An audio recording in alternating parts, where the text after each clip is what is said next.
நண்பர்களே, இன்னைக்கு நாம ஒரு இடத்த பத்தி பார்க்க போறோம். அந்த இடத்துக்கு முன்னாடி நவீன அறிவியலும் டெக்னாலஜியும் மண்டியிட்டு நிக்குது. 21ஆம் நூற்றாண்டுல வாழ்ற நமக்கு எத்தனையோ விஷயங்கள் தெரியும்னு நாம நினைக்கிறோம். ஆனா இதுவரைக்கும் ஒருத்தரால கூட வெல்ல முடியாத ஒரு சிகரம் இந்த பூமியில இருக்கு. அதுதான் கைலை மலை. உலகிலேயே உயரமான எவரெஸ்ட் சிகரத்தை 7000க்கும் மேற்பட்டவங்க ஏறிட்டாங்க. ஆனா அதைவிட உயரம் கம்மியான கைலாயத்தை இதுவரைக்கும் ஏன் ஒருத்தரால கூட ஏற முடியல? அங்க போனா காம்பஸ் ஏன் வேலை செய்ய மாட்டேங்குது? அங்க போனவங்க ஏன் தலைமுடி நரைச்சு வயசானவங்களா மாறி திரும்பி வராங்க? சிவன் அங்க நிஜமாவே இருக்காரா, இல்ல இது ஏலியன்களால் உருவாக்கப்பட்ட ஒரு மிஷினா? வாங்க கைலாயத்தோட மர்மமான உலகத்துக்குள்ள போகலாம். கால மர்மம் மற்றும் அறிவியல், டைம் அண்ட் சயின்ஸ். கைலாயத்துல நடக்கிற முதல் அதிசயம் நேரம். அங்க போற யாத்ரீகர்கள் சொல்ற விஷயம் என்னன்னா, அவங்களோட நகம் மற்றும் முடி மற்ற இடங்களை விட 10 மடங்கு வேகமா வளருதான். அதாவது அங்க நீங்க இருக்கிற 12 மணி நேரம் வெளியில இருக்கிற 2 வாரத்துக்கு சமம். இதை பார்த்து விஞ்ஞானிகளே மிரண்டு போயிருக்காங்க.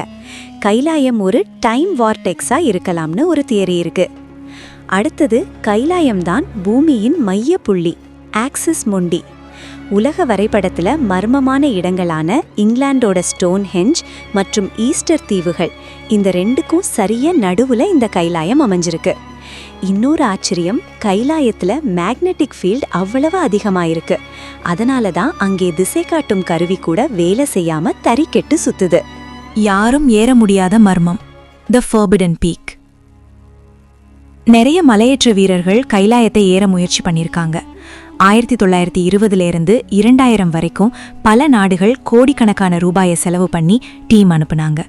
ஆனா மலையோட பாதி தூரம் போனாலே அவங்களுக்கு கடுமையான மூச்சு திணறல் ஏற்படுது. அதையும் தாண்டி பாதையே மாறி போகுது. 1990 ரஷ்யா விஞ்ஞானிகள் டீம் அங்க போனாங்க.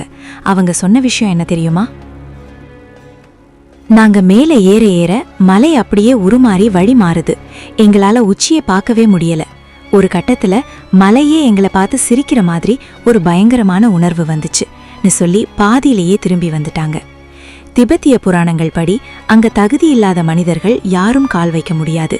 இதுக்கு மேல அங்க போனா மரணம் நிச்சயம். 2 ஏரிகள், நன்மையும் தீமையும். கைலாயத்தோட பெரிய முரண்பாடு அங்க இருக்கிற 2 ஏரிகள்.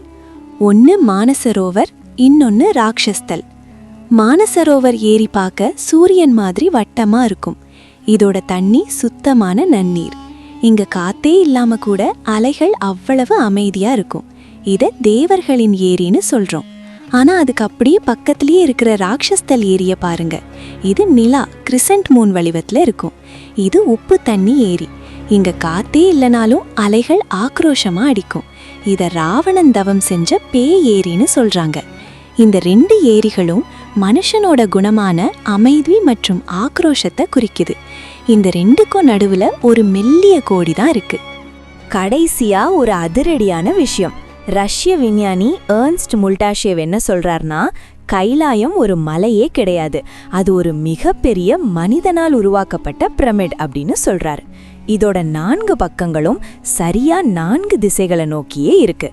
பனி உருகும்போது மலையில தென்படுற ஓம் வடிவம் இன்னைக்கும் உலகத்துக்கே ஒரு சவால்.